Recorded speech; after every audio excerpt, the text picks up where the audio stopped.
नमस्ते, मेरा नाम है पूर्वा। आप देख रहे हैं गुड न्यूज टुडे। कुछ साल पहले बेटियों के साथ सेल्फी लेने का चलन चला था, जिसे नाम दिया गया था सेल्फी विद डॉटर। ये जो कैंपेन है, ये जो पूरी मुहिम थी, ये एक हरियाणा के एक छोटे से गांव से शुरू हुई थी, जिसका नाम था बीबीपुर। और इसे शुरू करने वाले सुनील जागलान जी थे। सुनील जागलान जी आज हमारे साथ हैं। अगर उनके बारे में बताऊं थोड़ा सा, तो इस टाइम वो कई सारी मुहिम चला चुके हैं और अभी चला रहे हैं। जिसमें बेटियों का नाम, घर के बाहर जो नेम प्लेट होती है उसमें बेटियों का नाम लगाने का चलन हो, फिर चाहे वो पीरियड चार्ट हो या फिर लाड़ो पंचायत जैसी मुहिम हो, वो सब सुनील जागलान जी चला चुके हैं। तो उन्हीं से बात करेंगे कि कहाँ से ये सफर शुरू हुआ, अभी ये जो मुहिम है वो कैसी चल रही है, लोगों का क्या आउटकम है और समाज को वो किस तरह से बेटियों के लिए देखते हैं। बहुत बहुत स्वागत सुनील जी आपका। जी, बहुत बहुत शुक्रिया आपका। तो यही कि कब शुरू हुआ, मतलब कब आपको लगा कि हमें कुछ ऐसी योजनाएं, कुछ ऐसी कैंपेन चलाने की जरूरत है जिसकी बदौलत जो बेटियां हैं वो थोड़ा और सुरक्षित महसूस कर पाए, लोगों की जो मेंटेलिटी है वो थोड़ी सी चेंज हो पाए बेटियों के लिए, लड़कियों के लिए। इस ये पूरा जो सफर था उसकी शुरुआत कैसे हुई? हाँ, मैं क्योंकि एजुकेशन के एक क्षेत्र में रहा हूँ। मैंने भी मास्टर्स मैथमेटिक्स में किया था, तो मेरा सपना यही था कि मैं टीचर बनूं और समाज की सेवा करूं। लेकिन उस समय जो मेरी सोच थी वो मेटेरियलिस्टिक थी काफी। मुझे गवर्नमेंट जॉब की जो पे थी वो भी काफी कम लगती थी। तो इसलिए मैंने जो सेक्टर चुना वो कोचिंग का चुना। तो मैंने इंजीनियरिंग का कोचिंग स्टार्ट किया और फिर उसके बाद मैं बहुत सारे कॉलेजेस में 24 की एज में ही एज ए डायरेक्टर मैंने काम करना शुरू कर दिया था। तो वो काम करते करते ऐसे ही मेरे जो नेटिव विलेज है बीबीपुर, वहां पर काफी बार आना जाना रहता था। तो मैंने देखा कि गांव की जो स्थिति है वो काफी खराब थी। और मैं जिस गली में रहता था वहाँ वो बहुत कच्ची सी थी। और मैंने एक बार गाड़ी ली, मुझे याद है कि उस समय मुझे कोट पैंट पहनने का बहुत शौक होता था। कोट पैंट टाई पूरा ऐसे रहना पूरे तरह से अच्छा लगता था। तो वो कीचड़ में फंस गई और फंसने के बाद वो फंस गई तो वो रुक ही गई गाड़ी असल में। तो मैं कीचड़ में फिर उतर आया, मतलब लिटरली वहां उतरा। तो फिर देखने वाले हालात थे मेरे, में उस कीचड़ में से बाहर निकल के आया। फिर मैंने पहली बार पता किया कि मैंने मेरे फादर से कि पापा, ये कच्ची गली कैसे पक्की हो, कैसे करे। तो वो उन्होंने कहा कि सरपंच के पास ग्रांट आती है। तो मैं उनके पास गया, उन्होंने कहा कि ग्रांट नहीं है। फिर मैंने उनसे पूछा कि और कहाँ जा सकते हैं। फिर मैं हमारे विधायक थे उनके पास पहुंच गया और फिर डेप्यूटी कमिश्नर के पास पहुंचा। तो डेप्यूटी कमिश्नर के पास मैं कई बार गया, तो उन्होंने मुझे, कई बार उनकी मीटिंग्स होती थी तो मैं अंदर चला जाता, तो उन्होंने कहा कि आप बार बार एक ही बात को लेकर आ जाते हो, हमारे पास एक ही गांव थोड़ा है, 300 से ज्यादा गांव है। तो उन्होंने भी एक बार मुझे ऐसे ही कह के कमरे से वो कर दिया। मैंने कहा जी, अब तो ग्रांट भी दिलवा दी है, सरपंच के पास आ चुकी है, सरपंच उसको दूसरी गली में लगा रहा है, जबकि ग्रांट के लिए मेहनत हमारी गली के लोगों ने की थी। तो बोला कि ऐसे ही है, सरपंचों की शिकायत करना आम बात होती है, ऐसे ही सरपंच नहीं बनते, ये वो इस तरह की काफी सारी बातें हुई। फिर बाई द वे 4-5 महीने बाद सरपंच का चुनाव था। तो फिर काफी सारे जो लोग थे वो, मैंने गली मेरे प्रयासों से बनवानी शुरू कर दी थी। उस समय गवर्नमेंट ऑफ हरियाणा ने एक ऑनलाइन शिकायत करने का पोर्टल शुरू किया था। तो मैंने उसमें पूरा डिस्क्रिप्शन डाल दिया और वो मेरी पहली किसी आम व्यक्ति के द्वारा की गई शिकायत थी, क्योंकि 2010 में ज्यादा सा डिजिटलाइजेशन था नहीं उस समय। तो उस पहली शिकायत की वजह से सबके ऊपर प्रेशर आ गया, क्योंकि उसको क्लोज भी करना होता है। तो गांव वालों ने देखा भाई, इसने एक छोटी सी जो शिकायत थी, कितने बेहतरीन तरीके से अपनी गली को बनवाया है। तो वो मैसेज फैल गया। फिर कुछ लोगों ने मुझे कहा, कुछ लोगों ने बात करनी शुरू की, यार कि पढ़ा लिखा एमएससी लड़का है, इतना अच्छा काम करता है, तो इसको सरपंच बनाते हैं। फिर गांव में पॉलिटिक्स हो गई कि भाई इनका तो एक ही घर है गांव में, क्योंकि जातिवाद भी बहुत चलता है। तो फिर काफी सारे इश्यूज हुए, लेकिन फिर भी मैं एक एक घर जाके, मेरे गांव में की आबादी 5,000 से ज्यादा थी, तो मैंने लोगों को कन्विंस किया और लोगों ने मुझे सरपंच बना दिया। और मुझे उस समय किसी भी पंचायती राज की योजनाओं का नहीं पता था। फिर मैंने गांव में शुरू किया मिशन पॉसिबल, गांव बने शहर से सुंदर, कि गांव के अंदर ही सारे जो सुविधाएं हैं उपलब्ध हो, गांव के अंदर पार्क हो, है ना, अच्छे अच्छे रास्ते हो, बड़ी लाइट, सोलर लाइट्स गांव में लगी हुई हो, स्कूलों में व्यवस्थाएं अच्छी हो, पीने का पानी अच्छा हो। तो इस पे काम कर रहा था। वर्ष 2011 में फिर मेरी सरपंच बनने के बाद शादी हुई थी, और वर्ष 2012 के ही वो पल थे जिसमें मेरे घर 24 जनवरी 2012 नेशनल गर्ल चाइल्ड डे होता है, उस दिन बेटी पैदा हुई। और वो एहसास थे, मतलब जैसे अभी मैं आपको बात कह रहा हूँ तो अभी भी मुझे वो एकदम से याद आ जाती है कि कैसे नर्स ने मुझे 3 मैजिक वर्ड बोले थे। 3 मैजिक वर्ड मीन्स बेटी हुई है, ये बोले थे, और फिर मैंने इसी शब्द को कैंपेन बना दिया था। लेकिन उसके बोलने में काफी हताशा थी, मुस्कुराहट नहीं थी। और फिर तभी बताऊं, मैंने पहली बार ही इस बारे में सोचा, क्योंकि जैसे मिठाई बांट रहे थे तो भी लोग यूं कह रहे थे कि मुबारक हो गई, वो बेटा समझ रहे थे, या छठी गाई गई या थाली बजाई गई। तो ये सारी चीजें इस प्रकार की थी। फिर पहली बार सरपंच बनने के बाद मैं मेरे गांव के हेल्थ सेंटर में गया। वहां देखा कि जो न्यू बोर्न बेबीज हैं उनमें लड़कियों की संख्या बहुत कम है, लड़कों की ज्यादा है। तो फिर मुझे भी नहीं पता था, लिटरली बताऊं, मुझे अल्ट्रासाउंड का भी नहीं पता था, फीमेल फिटिसाइड का भी नहीं पता था उस समय। फिर मैंने गांव की महिलाओं को, पुरुषों को इकट्ठा करना शुरू किया, 1 महीना सारा लगा। तो पंचायती राज में महिला ग्राम सभा नहीं का कोई नियम नहीं था। तो फिर मैंने पहली महिला ग्राम सभा कराई 18 जून 2012 को। उसमें औरतों से पूछा, अपनी सारी कहानी बताई कि क्या क्या मेरे साथ हुआ। फिर औरतों ने भी मुझे बताया कि किस तरह फीमेल फिटिसाइड होता है, कन्या भ्रूण हत्याएं कराती हैं, 2 से ज्यादा लड़कियां होने पर फीमेल फिटिसाइड होता है, उनका दीपक चाहिए होता है। फिर ऐसे करते करते उस पे वो बहुत लंबी चर्चा चली। बाय द वे फिर ऐसा हुआ कि उसमें महिलाएं खुल के बोलने लग गई। उनको भी लगा, मैंने कहा कि अपने गांव में होती हैं, तो बोली हाँ होती हैं, अपने गांव में भी होती हैं। तो फिर हमने एक कमेटी बना दी कि जो प्रेग्नेंट औरतें, उनकी लिस्ट बना ली जाए और उनकी हम निगरानी रखेंगे गांव के अंदर, और वार्ड वाइज लिस्ट बना दी। ऐसे करके फिर हमने देखा कि खाप पंचायतें बहुत सामाजिक वर्चस्व रखती हैं उत्तर भारत में। फिर 14 जुलाई का दिन था, मतलब आज 15 जुलाई हो गया है ना, तो 10 साल पहले की बात है एग्जैक्टली। तो 14 जुलाई 2012 को देश की पहली खाप पंचायत, जिसमें पहली बार महिलाओं ने भाग लिया था, उसके लिए मैंने एक महीना संघर्ष किया, क्योंकि खाप के जो लीडर थे वो मानने के लिए तैयार नहीं थे कि महिलाएं भी खाप पंचायतों में। फिर हमने तैयारी करवाई, टीम बनाई, मीडिया के साथ कैसे बोलना है, स्टेज पे कैसे बोलना, वो सारी प्रैक्टिस चली महीना भर गांव में। गांव की चौपाल में ही मैं लेक्चर स्टैंड और वहां पूरा इन्वर्टर, बैटरी, सारी चीजें लगा के पूरा उसको अच्छा सा क्लासरूम, बोर्ड बोर्ड लगा के क्या बोलना है, कैसे बोलना है। उनके विचार नेचुरल विचार थे, लेकिन थोड़ा सा बात करने का ढंग पे हमने काम किया। तो 14 जुलाई का दिन था, 14 जुलाई 2012, उस दिन खाप पंचायत हुई, तो पूरा नेशनल इंटरनेशनल मीडिया बीबीपुर में पहुंचा हुआ था। और महिलाओं ने बोलना शुरू किया। फिर बहुत सारी चीजों का पता चला कि लड़कियों को कोख में इसलिए मारा जाता है, प्रॉपर्टी राइट इशू है, सोशल सोशल सिक्योरिटी इशू है, आसपास कॉलेज ना होना, दहेज देना, ये सारे बहुत सारे इश्यूज निकल के आए। और 15 जुलाई 2012 को हमारे उस समय के चीफ मिनिस्टर थे, तो हमारा गांव पूरा इंटरनेशनल प्लेटफॉर्म पे आ गया 2012 में 15 जुलाई के दिन।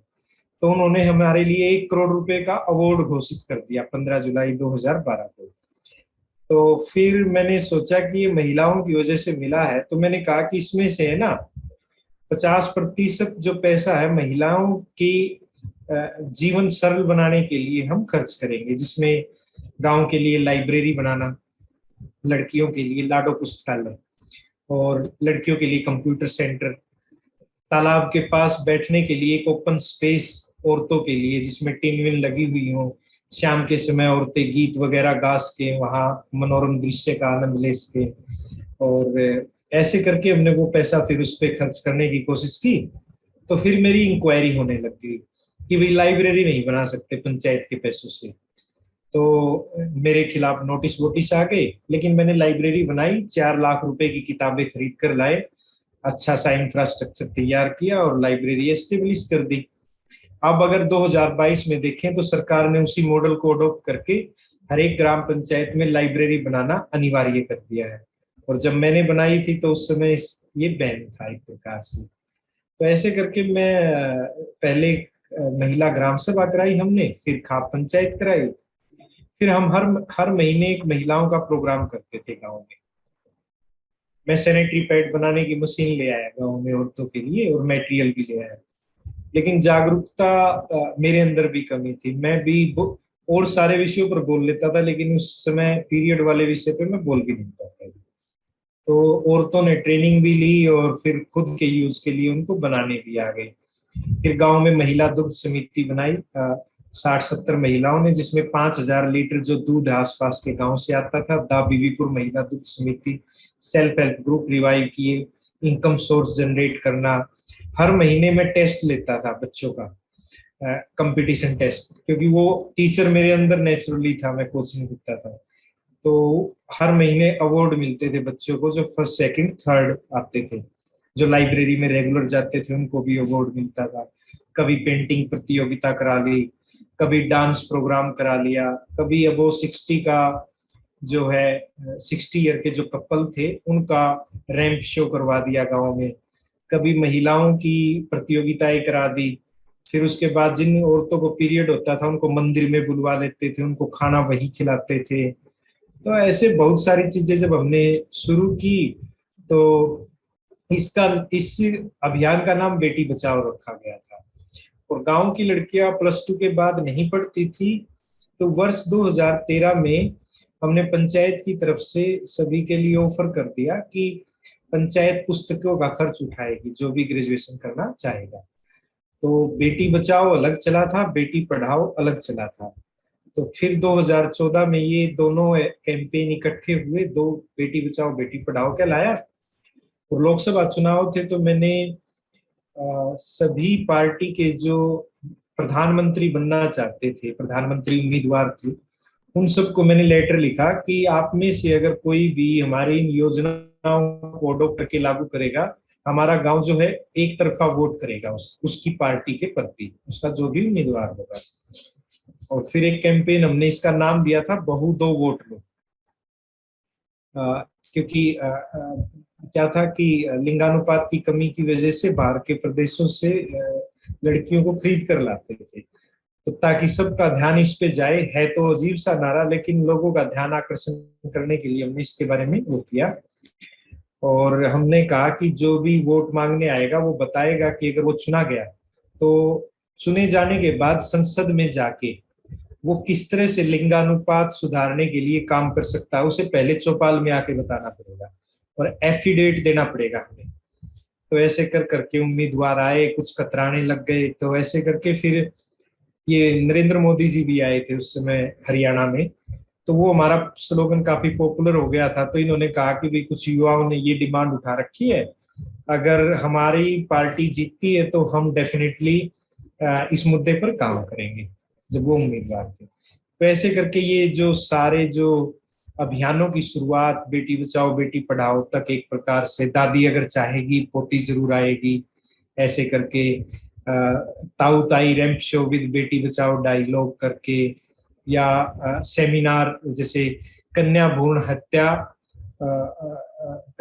हत्या की जो पहल है कौन से लोग करते हैं, उसमें समाज की क्या भूमिका हो सकती है। मतलब बहुत सारी अंतर्राष्ट्रीय राष्ट्रीय जो खिलाड़ियां थी उनको गांवों की चौपाल में बुलाकर राष्ट्रीय अंतर्राष्ट्रीय सेमिनार करवाना, उनके गांव के अंदर इनके ठहरने का प्रबंध कराना। जो विदेश से लोग आते थे उनको भी गांव में, वो सिर्फ ये था कि माइंड सेट में बदलाव आए, लोग सुन सके एक प्रकार से कि भाई बदलाव कैसे होता है, अलग अलग देशों से लोग आते हैं तो उनके देशों में क्या स्थिति। तो इस तरह से ये अभियान शुरू हुआ। अच्छा, सेल्फी विद डॉटर का मतलब कैसे आपके दिमाग में आया? क्योंकि बहुत पहले आपने शुरू किया था, उस टाइम सेल्फी इतनी थी भी नहीं, अब बहुत ज्यादा आ गई, अब बहुत नॉर्मल हो गया कि पिता के साथ बेटियां सेल्फी ले रही हैं। उस टाइम बहुत मुश्किल था ये चीज। तो कुछ मुश्किलें आई, मतलब आपको शुरुआत में लगा कि कैसे होगा ये, कैसे इम्प्लीमेंट होगा, लोग इसको कितना नॉर्मलाइज कैसे होगी ये चीज की बाप के साथ जो बेटियां हैं वो सेल्फी ले। मैं फिल्में बचपन से ही काफी देखता हूँ, फिल्मों से काफी प्रभावित, अच्छे जो मैसेज होते हैं उनको अडॉप्ट करके लागू करता हूँ। और उस समय सलमान खान को काफी पसंद करता था मैं। तो उनकी एक जय हो फिल्म आई थी, जय हो करके। तो जय हो फिल्म में हेल्प का, जो एक दूसरे की हेल्प करने वाला था, क्योंकि मैं उस तरह की नेचर का रहा हूँ, तो मैंने गांव में भी जय हो मॉडल करके लागू करवाया था कि भी हम एक दूसरे की हेल्प करेंगे। हालांकि जैसे गांव में अवैध तरीके से शराब बेचना या घरेलू हिंसा होना, ऐसी जो महिलाएं शिकार होती थी, तो मैं उन महिलाओं के साथ डट के खड़ा हो जाता था। और फिर उनको ये भी सिखाते थे कि महिलाएं ही कैसे पुरुषों का इलाज कर सकती हैं। अपने जो उनके पास हथियार रसोई में होते हैं ना, जैसे कि फ्राई दान होता है, कड़छी होती है, कि अगर आप ज्यादा तंग करें तो सही जगहों पर आप इसका स्वयं भी इस्तेमाल करके, क्योंकि 100 नंबर हमेशा काम नहीं करता है। तो आप स्वयं भी जब दारू पीकर आपको कोई पीटता है और बार बार मानता ही नहीं है, तो आप इस तरह से उनका इलाज कर सकते हैं। तो काफी सारे पुरुषों ने मेरी शिकायत करनी शुरू कर दी थी, जब भी शहर जाते थे मेरी एक शिकायत डालते थे कुछ ना कुछ करके। तो बार बार इस तरह की वजह से कि महिलाओं को ज्यादा महत्व मिलता है कार्यक्रमों में, तो उसकी वजह से ऐसी चीजें होती थी। तो मैं ऐसे ही एक बार सेल्फी ले ले रे करके गाना चला हुआ था, और बजरंगी भाईजान का, और मेरी बेटी फ्रंट, नंदनी जो है वो फ्रंट कैमरे से सेल्फी ले रही थी। तो मैं सोच रहा था कि नया क्या कैंपेन शुरू किया जाए। मैंने सेल्फी और डॉटर को कनेक्ट कर दिया सिंपल, और उसको सेल्फी विद डॉटर और हिंदी में बेटी बचाओ सेल्फी बनाओ करके वो प्रतियोगिता, उसके साथ मैंने सेल्फी ली 9 जून 2015 को सोशल मीडिया पे पोस्ट किया कि आप भी पोस्ट करें, जिसकी अच्छी सेल्फी होगी हम उसको है ना अवार्ड देंगे। और 19 जून को मेरा बर्थडे होता है, तो मैंने कहा कि 19 जून को ही प्रोग्राम करेंगे और उसको इनाम देंगे। वो ऐसे करते करते काफी वायरल हो गया वो जो कैंपेन था। और मैंने उस पर मेरा व्हाट्सएप नंबर दिया हुआ था, उसमें 300-400 सेल्फीज आ गई, दूसरे स्टेट से भी आ गई। फिर 19 जून को जो प्रोग्राम हुआ उसमें हमने 3 बेस्ट सेल्फीज को अवार्ड दे दिया। एक दिल्ली से थी, एक कुरुक्षेत्र से थी, एक झील से। तो मैंने सोचा कि कैंपेन है, चलता रहेगा। और मैंने उसके बारे में उसके बाद जो है कुछ नहीं किया। लेकिन जो व्हाट्सएप नंबर था वो जिस टैब में था उसकी मेमोरी फिनिश हो गई, लेकिन सेल्फी आनी नहीं रुकी। मतलब देश विदेश हर जगह से सेल्फी जो है, उस समय मेरे ख्याल से 30-35-40 हजार जो सेल्फीज है वो व्हाट्सएप पे आ गई। तो वो बिल्कुल क्रैक कर गया अंदर से, उसका जो सॉफ्टवेयर था काम करना ही बंद कर गया। और बाय द वे फिर 28 जून को प्रधानमंत्री जी जब मन की बात में संवाद रखते हैं, तो उन्होंने क्या किया कि 6-7 मिनट मेरे बारे में और सेल्फी विद डॉटर के बारे में खूब सारा बोला। और वो बोलने से फिर एकदम से वो फिर वायरल हो गया, पूरे वर्ल्ड में वायरल हो गया फिर तो वो वायरल होने की वजह से फिर मीडिया, इंटरनेशनल मीडिया फिर से हमारे पास आ गया। फिर बहुत सारे लोग तो जानते थे कि भाई ये तो लंबे समय से ही फीमेल के लिए काम करते हैं। सेल्फी एक ऐसा जरिया था कि यूथ लेना पसंद करता है। हमें जिन्हें समझाना है उनके पास स्मार्टफोन थे, असल में वो जल्दी समझ सकते हैं। तो इसलिए जो सेल्फी विद डॉटर जो कैंपेन है वो जब शुरू हुआ, तो प्रधानमंत्री जी ने भी अच्छा साथ दिया कि जून 2015, फिर जुलाई में, फिर वो अमेरिका गए, वहां पे भी उन्होंने जो सिलिकॉन वैली में बोल दिया, फिर वेम्बले स्टेडियम में बोल दिया। तो एक ही अभियान को और मेरे बारे में उन्होंने लगातार बोलते रहे, तो वो ज्यादा ग्लोबली जो है पॉपुलर हो गया। फिर हमने उसका एक ऑनलाइन म्यूजियम बना दिया www.selfiewithdaughter.org करके। तो उसमें जो है कंटिन्यू सेल्फी जो है वो आती रही। 2016 में सेल्फी विद डॉटर का ऑनलाइन म्यूजियम बन गया। अच्छा, आपने अभी अभी गाली बंद घर की शुरुआत की है। और एक और कैंपेन आपने स्टार्ट किया है जिसमें डिजिटल लड़कियों को ले जाया जा रहा है, तो इनके बारे में थोड़ा सा बताइए। क्योंकि जब लगातार काम करते हैं आप, पहले मैं गांव में काम करता था।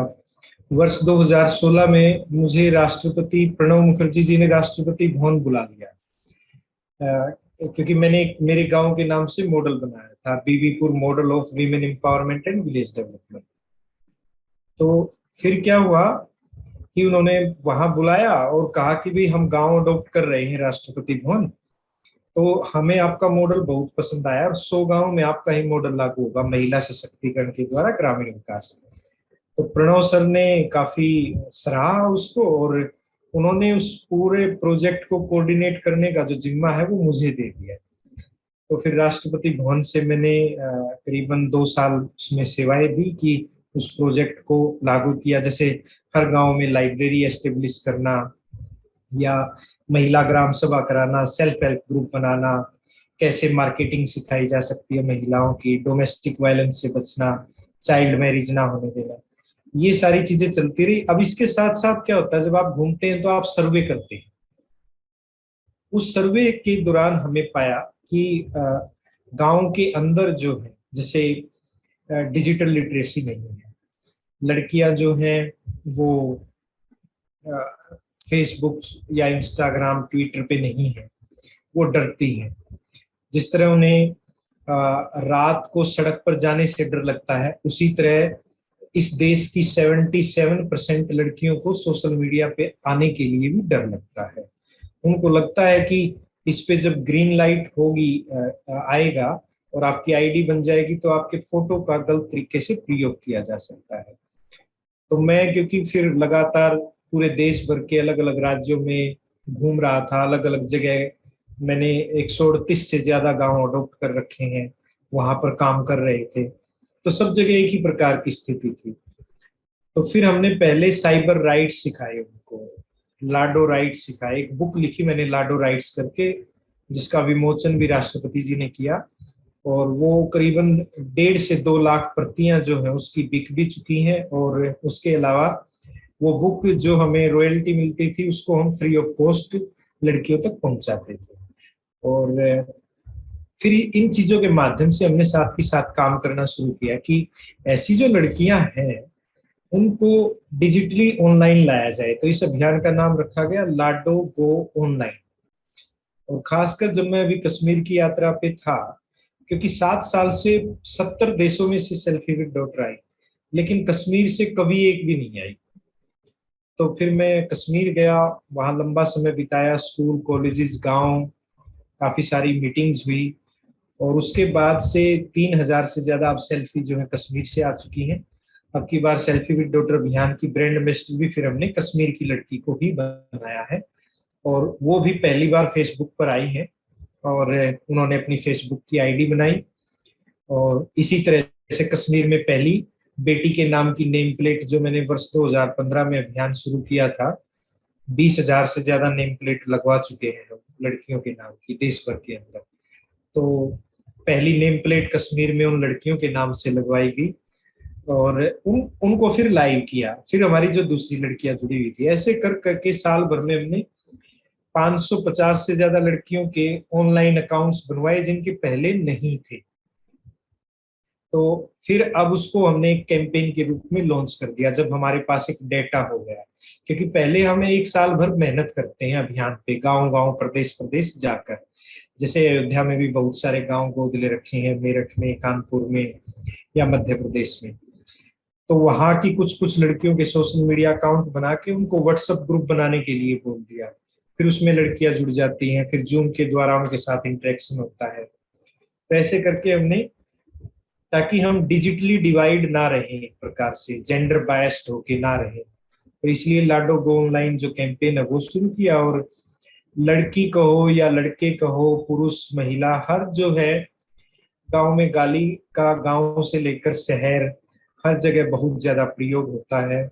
वर्ष 2014 में मैंने जुर्माना लगाया था कि अगर कोई गाली देगा तो उसको जुर्माना लगेगा। अब 2020 में जब कोविड चल रहा था तो मैंने देखा मेरी बेटियां पार्क में खेल रही थी तो वो भी कुछ ऐसे शब्द मुझसे पूछने लग गई कि पार्क में काफी बच्चे बोलते हैं। तो फिर मैंने सोचा कि इस पे भी काम करते हैं दोबारा से, तो गाली बंद घर करके जो अभियान है वो शुरू किया। और उसमें फिर हमने छोटे बच्चों को ही शामिल किया कि आप अपनी कॉपी में पीछे लिखना शुरू कर दो, पापा कितनी गालियां देते हैं, माँ कितनी देती हैं, भाई कितनी देते हैं। जब वो बात कर रहे हो तो नोटिस करो आप इन चीजों को। और बच्चों ने भी अच्छा काम किया है। बहुत सारे टीचर हैं जो गाली देते थे, उन्होंने कहा कि हम भी छोड़ेंगे। सोसाइटी के जो लोग हैं अलग अलग प्रदेशों के, ऑनलाइन के माध्यम से बहुत सारी लड़कियां थी जिनकी खुद की आदत बन चुकी थी, बहुतों को मीनिंग नहीं पता था, लेकिन फीमेल सेंट्रिक या महिलाओं के प्राइवेट पार्ट को लेकर ही गाली दे जाती थी। तो मैंने उन्हें समझाया कि जिस अंग से हम पैदा होते हैं उस अंग को लेकर तुम गाली बना रहे हो, जबकि अगर उस अंग की केयर करनी है तो आप पीरियड चार्ट जो है ना उस कैंपेन से जुड़ो और फिर जानो इन चीजों के बारे में कि पूरे विश्व में सबसे कॉमन बात यही है। हम अलग अलग किसी धर्म के हैं या हम ह्यूमन हैं, उसके अलावा कॉमन यही है। चाहे चाहे सीता रही हो या खदीजा रही हो या मरियम रही हो या माता तृप्ता जो गुरु नानक देव जी की माँ थी वो रही हो, सभी धर्मों की जो औरतें हैं, है ना, उन्होंने ही पुरुषों को जन्म दिया है, महिलाओं को जन्म दिया है, और उनके पीरियड आए थे इसलिए हम सभी का जन्म हुआ है एक प्रकार से। तो अगर आप एक अच्छे भाई हैं, पति हैं, या अच्छे बॉयफ्रेंड हैं, कोई भी है, कोई भी रोल है आपका, तो आपकी लाइफ में जो महिलाओं के अलग अलग रोल हैं उनकी केयर के लिए आप घर में पीरियड चार्ट लगाएं और उसमें जो डेट लिखी हुई है उसको ध्यान रखें। उसमें उनका जो खान पान है, उनकी सैनिटरी पैड या मेंस्ट्रुअल कप की जरूरत है, उन सारी चीजों का ख्याल रखें। और तभी मेरे ख्याल से हम अच्छे एक जेंडर हो सकते हैं। तो इस तरह से मैंने इन सारे अभियान को आपस में जोड़ने की इस तरीके से कोशिश की।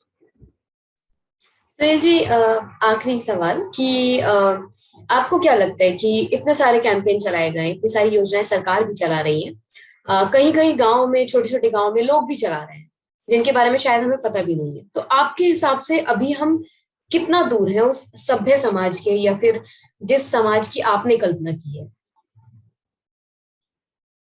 समाज समाज जो है लोगों से बनता है, ठीक है। लोगों के पेट के लिए ना भोजन करते हैं। अब भोजन की वैरायटी कितनी है, कुछ लोग वेज खाते हैं, कुछ नॉन वेज खाते हैं, कुछ वीगन हो गए, अलग अलग आ गए ना। अब वेज में भी बहुत ज्यादा वैरायटी है, नॉन वेज में भी बहुत ज्यादा वैरायटी है ना। तो आप देखें कि ये इतने सारे भोजन जो हो गए हैं, बहुत सारे लोग एक ही प्रकार के खाने के एडिक्टेड हो जाते हैं। वो रही पेट की बात। अब आ गई हमारे दिमाग की बात कि हमारे दिमाग का भोजन क्या है। हमारे दिमाग का भोजन क्या ऐसी खबरों को पढ़ना होता है जहां पर मीडिया की भी सकारात्मक भूमिका होनी चाहिए कि फला हीरोइन के फोटोशूट ने लगा दी आग, उस महिला की क्लीवेज दिखी, वार्डरोब हो गया, उसमें उसका ये अंग दिख गया, उसमें उसके अंतर्वस्त्र दिख गए। क्या हम ये पढ़ते हैं, ये परोसा जाता है? जब आज के दिन जब हम ये सारी चीजें देखते हैं, इंटरनेट है उसका बेहतर यूज करके भी लोग पैसे कमा रहे हैं, लेकिन इसी इंटरनेट का प्रयोग करके, गलत प्रयोग करके भी लोग पैसे कमा रहे हैं। तो ये जो ध्रुवीकरण एक चीज पे कभी भी नहीं हो सकता है। ये डिवाइड जो है ना पूरी तरह से खत्म नहीं होगा कभी। जितने हम पौराणिक अलग अलग धर्मों की अलग अलग कहानियां हैं, उसमें अच्छे भी थे और बुरे भी थे। अभी भी सोसाइटी वही है, यहाँ अच्छे भी हैं बुरे भी हैं। अच्छे की भी कुछ डेफिनेशन बनी हुई है, बुरे की भी कुछ डेफिनेशन बनी हुई है, लेकिन आहिस्ता आहिस्ता शुरुआत होती होती जाती है। उसमें अच्छे लोगों की संख्या बढ़ती चली जाएगी। कोई बहन है जो अपने भाई को राखी बांधते वक्त कहेगी भाई आप किसी लड़की को गलत नजर से मत देखना, है ना, आप उसकी केयर करना एक प्रकार से। अगर अकेली लड़की आपके साथ सिक्योरिटी महसूस नहीं कर रही है तो कितना गलत है। एक व्यक्ति अगर सड़क पे खड़ा है और उस लड़की को वहां सड़क का की जगह या अपना रास्ता किसी पुरुष को देखकर बदल लेती है, तो ये हमारे लिए शर्मनाक है। तो ये जो विचार है ना, जो बन चुके हैं और जो बनाए जा रहे हैं, इसे बनने में भी बहुत लंबी प्रोसेस लगती है। जैसे गाली है, गाली आज से थोड़ा है, पौराणिक समय से ही दी जाती है, लेकिन दी सिर्फ फीमेल सेंट्रिक है, 98% जो गालियां है। तो एकदम से सुधार नहीं होगा, सुधार एक बहुत बड़ी प्रोसेस है, एक एक साइकोलॉजिकल इफेक्ट है। इसमें मेंटल हेल्थ फर्स्ट एड की जरूरत पड़ेगी। अच्छे तरीके से हम किस तरह हमें महिला दिवस ना बनाना पड़े, ऐसा दिन कब आए कि भाई ना पुरुष दिवस है ना महिला दिवस है, हम ह्यूमन हैं। लेकिन पितृसत्ता इतने बड़े तरीके से भारत से लेकर पूरे विश्व में फैल चुकी है कि महिलाओं को ये लड़ाई स्वयं लड़नी पड़ेगी। और महिलाएं एक बार फ्रंट फुट पर आकर कोशिश करेंगी तो हो सकता है, वरना 15 अगस्त 1947 को ये देश आजाद हुआ और कॉन्स्टिट्यूशन जब बना तो वी द पीपल लिखा गया, वहां मेल फीमेल नहीं है। उसके बावजूद मैं किसी से भी 20 ऐसी महिलाओं के नाम पूछूं जिन्होंने भारत को आजादी दिलाने का प्रयास किया, तो 4-5 का नाम सभी बता सकते हैं, जबकि वो भी उतनी ही संख्या में थी जितने पुरुष थे। बात यह है जिसकी रिप्रेजेंटेशन नहीं हुई, जिसको मौका नहीं मिला, उसका नाम कहीं पर भी नहीं है। तो ये महिला के वर्चस्व की लड़ाई है।